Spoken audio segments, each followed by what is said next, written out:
Idealism prevails. Make the world a better place.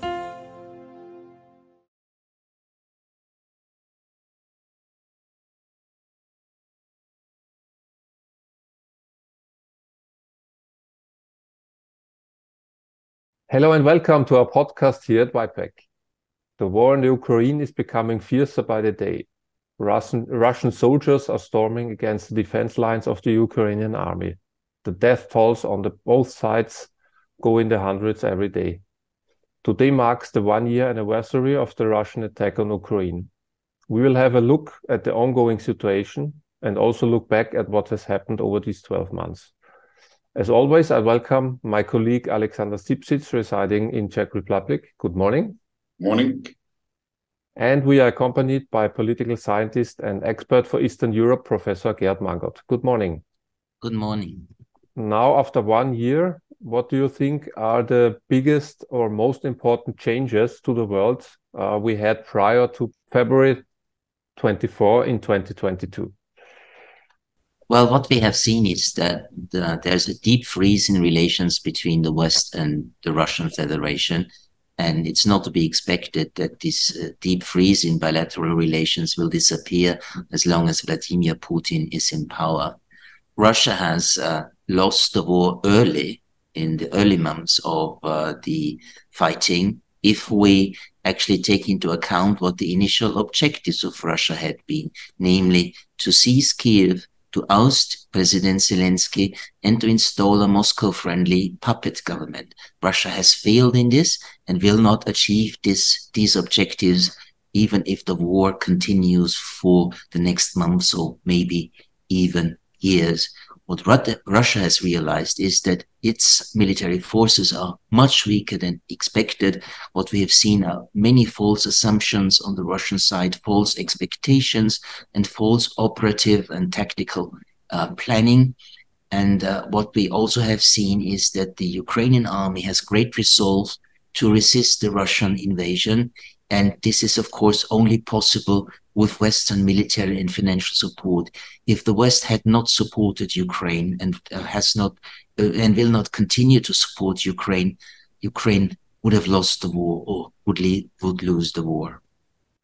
Let me continue with this really big question my colleague has posed.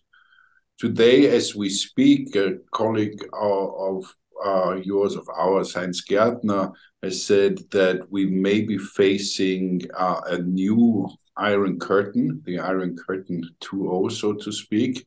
I think that's already leaning out far, but what is your feeling? What do you see now as a possible outcome scenario, given that both Vladimir Putin and then in retort Biden have given very clear statements and have drawn the lines, basically? Well, what the war has unleashed is the substantial deployment of permanent combat forces of NATO armies in the eastern flank countries of the military alliance, something which NATO had promised not to do in a document signed with Russia in 1997. But after Russia, with its invasion, has, of course, violated that very document, NATO has decided no longer to stick to the text and the spirit of this document. So we see substantial combat forces on a new military dividing line, which runs from the eastern border of Finland, the Baltic nations, Poland, along the front line in Ukraine, and the eastern border of the Republic of Moldova. So indeed, yes, we have a new dividing line. Europe is divided again. The initial dream of a Europe whole and free has not materialized, but I would not yet speak about the re-emergence of an Iron Curtain. We are not there yet, but it's a possibility that finally we will end up with a new Iron Curtain. Okay. People's opinion in some European countries is shifting towards less interference, at least if you look at the surveys. For example, in Germany, around 2/3 of the population are against sending warplanes and warships. And if inflation stays high, I guess that the support for Ukraine will continue to deteriorate. So how can and how will European politicians keep their people at bay how can they still defend the politics in the future?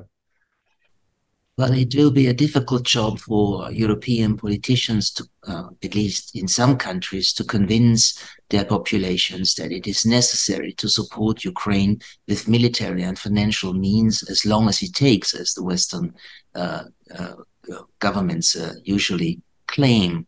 However, Russia is counting on the fact that if the war takes a very long time, if it will continue maybe even for years, Western support for Ukraine will go down, that there will be fractions within the Western camp, and that is what he is actually hoping for.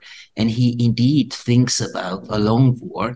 This was once more stated yesterday in his presentation before the Federal Assembly, when he said, well, we will step by step consequently reach our objectives in this special military operation, which sounds like there will not be sudden successes, but it will take a long time. Given that it's not only that front in the Ukraine that I find concerning right now, but there is movement in Belarus, in Moldavia, and in White Russia. Given that it turns out that Putin seems to be really serious about rebirth of the Soviet Union, kind of, how big do you see the danger of this regime gobbling up some of those countries that had so-called freedom?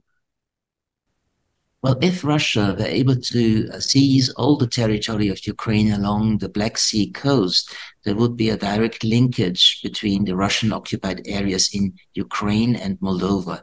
In such a scenario, which, however, is very unlikely, I do see a threat for the independence and sovereignty of Moldova. Belarus, according to Russian demands, will be incorporated someday in a joint union state, as they call it. We have seen a leaked document 2 days ago that Russia is planning to incorporate Belarus by 2030. To me, it seems this is very distant in the future. I do expect that the Russians will press hard for achieving that objective a little bit earlier in 2026, 2027. There is no threat, however, to any of the NATO countries in the east of the European continent, because the Russian army is now simply too weak militarily, at least in conventional terms, to start an aggression against a NATO country. Russia would definitely lose almost immediately in such a confrontation. So these countries are safe for the moment, safe for the foreseeable future, but there is still an ongoing threat which needs to be taken into account as a potential risk. Thank you. You dropped the magic word. Sorry, Chris. No problem. May stay with this for a second. You did speak it. Conventional weapons. With the dissolution of the last disarmament, nuclear disarmament contract agreement in the last few days, there has been movement on the shift of the nuclear threat as well, at the very least concerning strategic attacks. I do feel increasingly that this regime, that the Russian regime, would be likely to employ such a strike if it comes under even more pressure, which I do think will happen once the modern weapons are established that are on the way from the US. How is your feeling about that? Without any hysterical fear-mongering, but do you see a true threat of a strategic strike? Well, I do not consider it likely, but possible. There's a risk that is still there and that needs to be taken into account. In his speech before the Federal Assembly, Putin said the West is about to strategically defeat Russia, or it wants to strategically defeat Russia. And he continued by saying, and the very existence of our country is at stake. That is a remarkable, actually, wording, because the same is to be read in the Russian nuclear doctrine, namely that Russia will use nuclear weapons in case a conventional aggression against Russia will threaten the very existence of the Russian state. And I think such a red line will be the loss of Crimea and the port city of Sevastopol. In such a case, there's at least the risk that Putin will turn to tactical nuclear weapons, because if he loses Crimea, he will definitely lose also his power in Russia. And we have two camps in the West. The one camp claims this is only a bluff, and Putin just wants to threaten us, wants to raise fear, and we should not self-deter ourselves. And they say, or some of them say, there is a good reason for reconquering Crimea, because this, as I've said before, would mean the loss of power for Vladimir Putin. And actually, some of them think that this is the final objective of this war. And then there's another camp which I belong to, which claims the risk of a nuclear escalation is there, so we need to take it into account. And the threat of nuclear weapons is simply too big to just try out whether the Russian threats are a bluff or not. And this camp says we should not deliver weapons to Ukraine which will empower the Ukrainian army to retake Crimea and Sevastopol. And I think this position is correct. Is this even possible to retake Crimea with the means given? I mean, with the number of soldiers that Ukraine has and will have. I mean, they lost less than Russia till now, a lot less, but still Russia has like 150 million people and Ukraine has like 44 million people. So is this even realistic, given also that in the offensive you usually need 3 to 4 times the number of soldiers to recapture parts of the country? Well, it's not a likelihood at the moment, particularly not with the weapons that the West has provided to Ukraine so far. But if Ukraine will receive a substantial number of main battle tanks from Western powers, particularly Leopard 2 main battle tanks, and if long-range artillery will be delivered to Ukraine, which reaches more than 150 kilometers. And if additional aircraft will be supplied, including fighter jets, then there is a chance that Ukraine might retake Crimea. It's a chance only, not a certainty, but the likelihood gets bigger. And that, of course, means more tension, more risk, and more uncalculable events that might take place in such an environment. I entirely agree with you, especially with your previous answer concerning the nuclear threat. And I would like to take us a little bit further into the world now. China is planning or has announced that it is planning a meeting with Russia.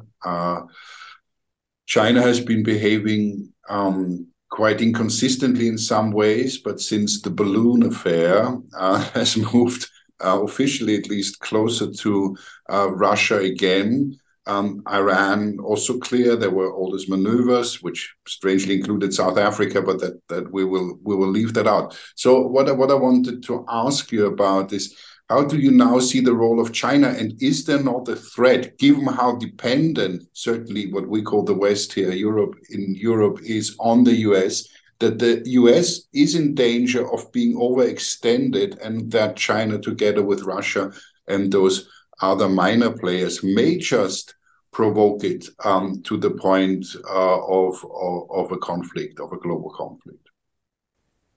Well, the chief diplomat and now member of the Politburo of the Chinese Communist Party, Wang Yi, at the Munich Security Conference a couple of days ago, announced that China will present an initiative on the possible solution of the war in Ukraine. And Wang Yi has been in Moscow now since Monday evening, and certainly has been in conversation with Vladimir Putin as well. And on Friday, on the very day of the anniversary of Russia's invasion, China has announced to present this initiative. It remains to be seen what will be in this paper. I don't think that China will demand from Russia to give up all the occupied territories that they have seized so far. And if they do not ask for Russia to return the whole of Ukraine to Ukraine, then I think the whole initiative will fail from the very start, because Ukraine will not accept it. Actually, for a while, the West has said China needs to engage in this war because it does have an influence on Moscow, a strong influence on Moscow. now that China has announced that it will, there have been attempts to discredit this Chinese initiative from the very start. It was not by chance that US Secretary of State Antony Blinken claimed that China was ready to deliver weapons and ammunition to Russia right after the announcement by the Chinese to present an initiative on a possible political solution of a conflict.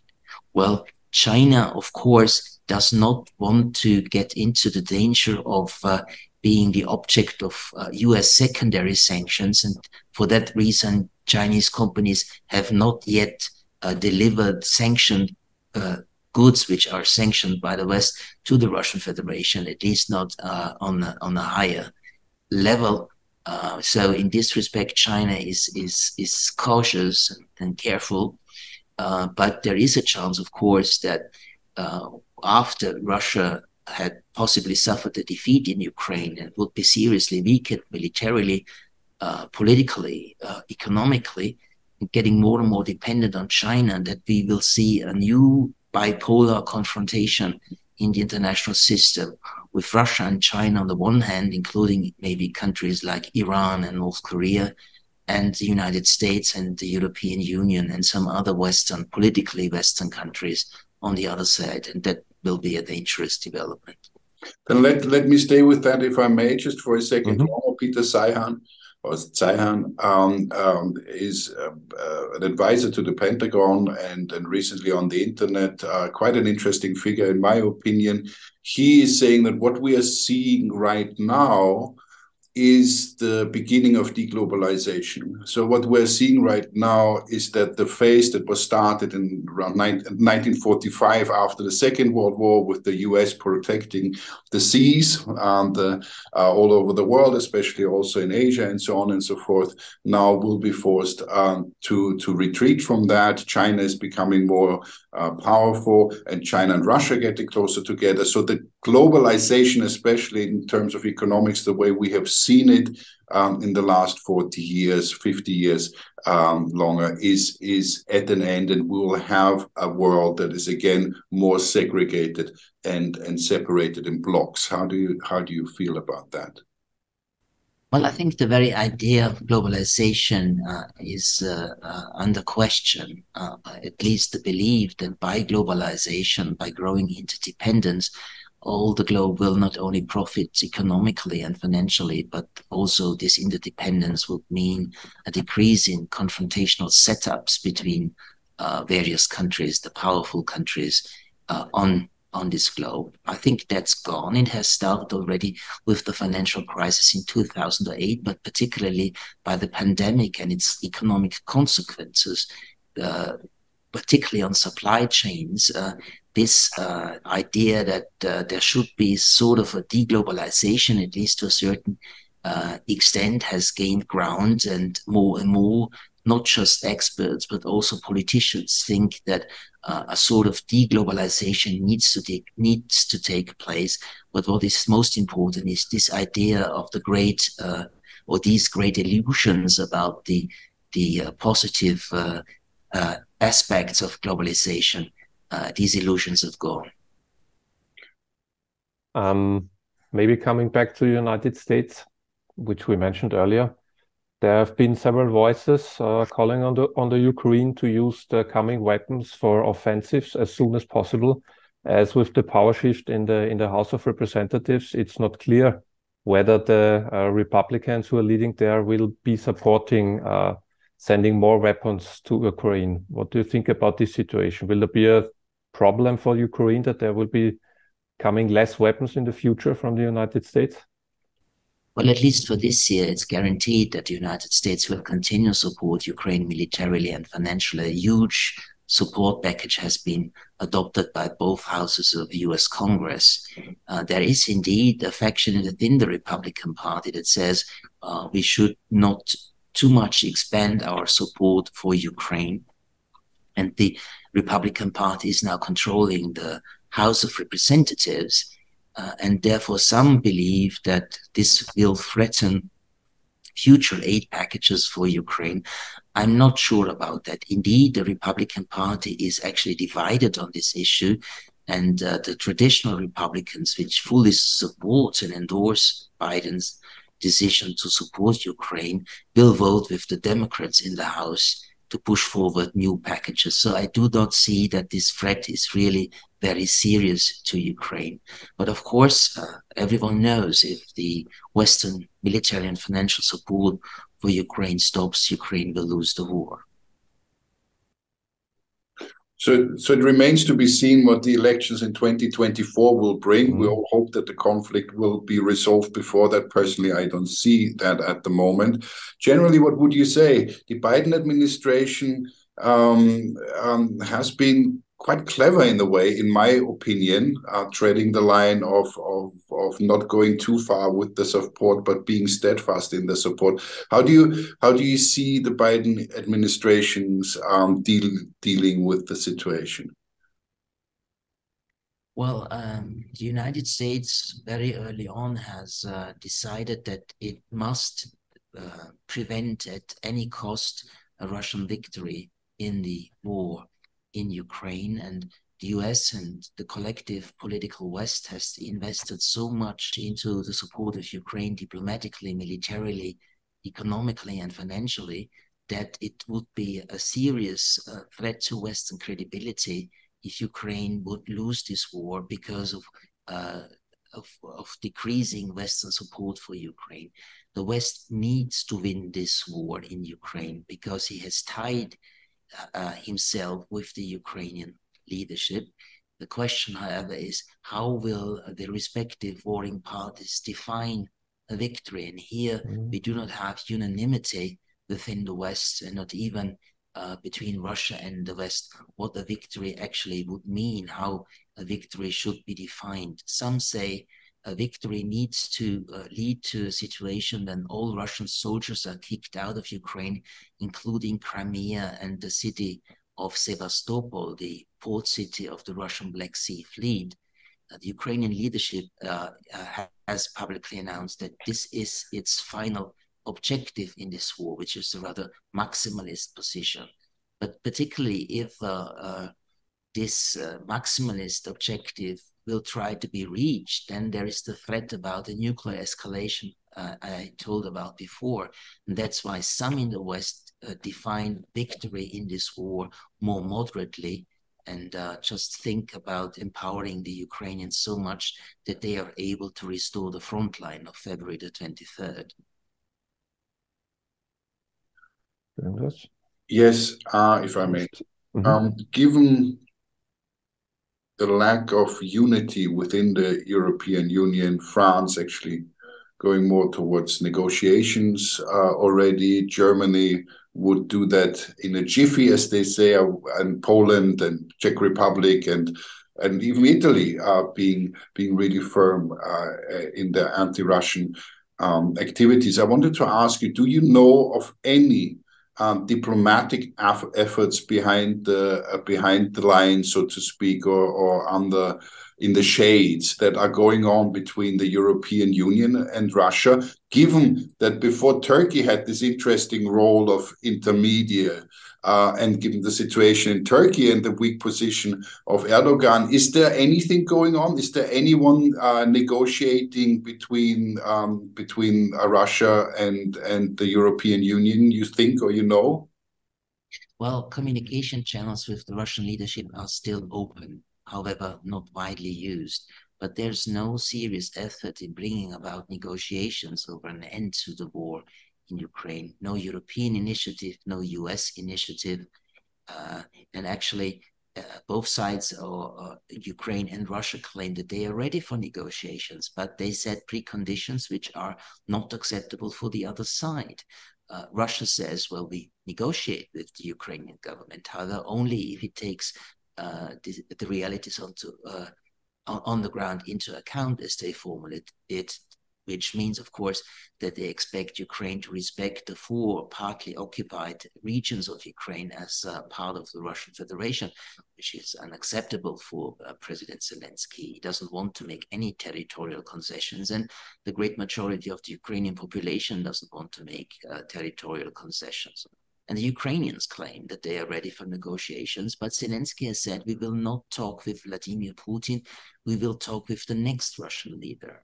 Well, we don't know when we will have a new Russian leader.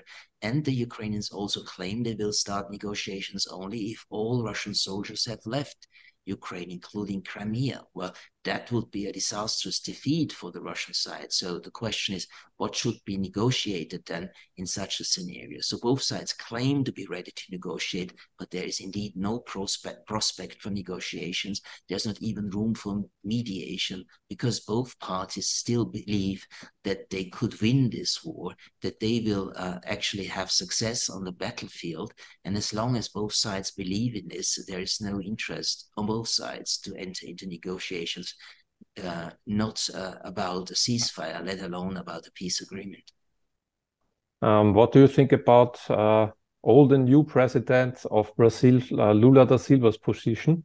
He also said that he wants to step up to start some negotiations with Russia, but he has quite a different view than the West, I would say. As he said, also the West has made mistakes and had made mistakes in the preparation, or whatever, or how you would call it, for the war.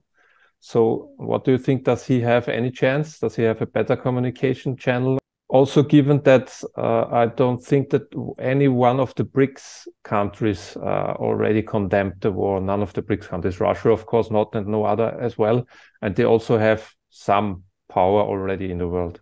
I don't believe that the Brazilian president does have will present a serious effort in mediation. He just said he will do because with the visit of the federal chancellor Olaf Scholz in Brazil, Scholz criticized Brasilia and also Argentina for not supplying weapons to Ukraine. So Lula was in sort of a defensive position, and thus he said, well, Brazil will not deliver weapons, but we will try to mediate. So I don't think that this was a serious announcement, and actually Brazil does not have the strength and the influence to bring both sides to the negotiation table. Actually, I don't see any country which is able at the moment. China is the one that is closest to such capability, but even China, I think, at the moment will not be successful in starting negotiations between Ukraine and Russia. But it is true, all the BRICS countries, meaning Brazil, South Africa, India, and China, have not condemned the war that Russia has unleashed on Ukraine. They all ask for a diplomatic solution, though, but they have not actually said something particularly negative about Russia's invasion, and of course they have not imposed any sanctions on Russia for this invasion. One more question about Germany. There was a petition going on starting early last week, I think, from Alice Schwarzer and Sarah Wagenknecht, also for a diplomatic solution, which reached, like, I think within 1 week, 500,000 signees. Are petitions or things like this recognized in Ukraine and or Russia, or is this just a local phenomenon? Well, they are negatively received, of course, in Ukraine, and they are positively seen in Russia.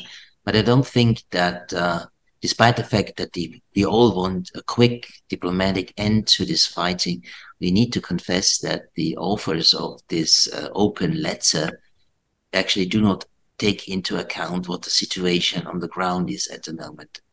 Namely that both sides only claim to be willing to negotiate, but do not think about starting negotiations because both sides still think they can win the war. So asking for negotiations and demanding that weapons deliveries to Ukraine should stop in order to bring about such negotiations is either naive or it's partisan, because, as I've said before, if the West stops delivering weapons, Ukraine will lose the war. So everybody who in an open letter claims that Western weapons deliveries should stop also means, without saying it, that Ukraine should lose the war. That would lead me on to my last question. I wanted to ask you, you've been on the road literally day after day, 24/7, talking about this for the last year, at least the last year. What is your take on the media and its portrayal of the conflict? The classical media, certainly in Europe, or as far as you can judge, and the online media, do you see a shift there also in importance, also in your own personal dealings with like us here, and then you just come from Austrian official television? Question one, so the media scene dealing with the conflict, and then the question tagged onto that, Russia. Is there anything we really know? Is there anything really coming in or out which is not censored that may give us an idea of how the Russian people really feel, what the situation with Putin and his various internal Kremlin conflicts really is? Or is this by now a hermetically, quote unquote, hermetically sealed system again as it was under Soviet times? So the media situation and the information situation. Well, indeed, Western journalists have encountered increasing difficulties in working in Russia, talk to Russian people, and Russian people are very much afraid about talking about their opposition to the war, though we have to state that probably still a majority of the Russian population sides with Vladimir Putin and supports the war because they think Putin knows what he does. So it's difficult to get true information from Russia. That's indeed the case. With the Western media, with the classical media, we have to say, we have most of them siding with Ukraine, which is perfectly understandable from a moral position. But of course, this position undermines the objectiveness of the reporting, a more realistic perspective on how the conflict is unfolding and how it might end. It's more and more the case that media, and that is particularly true for social media, behave as warring parties, as if they were a warring party in this conflict. As I've said, this is very strong on the social media, where we have much polarization. There are Russian trolls, but there are also a lot of pro-Ukrainian accounts that completely side with Ukraine. Again, I say it's morally understandable, but whatever realists like I say about the realities of this conflict and what a possible solution could be, all those people are attacked as pro-Russian, as Russia-friendly commentators of actually trying to instill fear in Western societies, particularly when they speak about the risk of nuclear escalation. And what actually disappointed me very much is that most of my colleagues, particularly in Germany, actually are behaving like they are a warring party. They behave like activists and no longer as scientists, but they claim to talk about the conflict as scientists. But what they actually do is talking about the conflict as activists, and that's something completely different. Thank you for this candid statement. To finish this up, a year and 2 weeks ago, we gave it a 70-30 chance that this war would start. It did indeed start. Any predictions as to an end in 23? I would say it's looking very, very unlikely, maximum 80-20. What do you think? It will continue? Well, I think it will continue for a very long time. I do not consider it likely that we will have a decisive military end to this conflict already in this year, though some in the West, particularly military representatives, think that Ukraine could win by August, by the summer at least, and would also be able to seize Crimea until the summer of this year. I think these are overly optimistic expectations.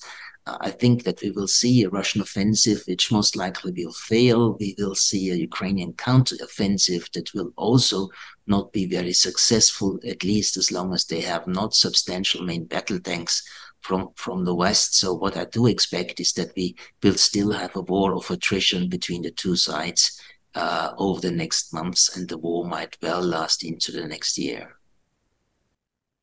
Okay, well, with this dim outlook, we'll conclude for today. Thank you, as always, for your expertise.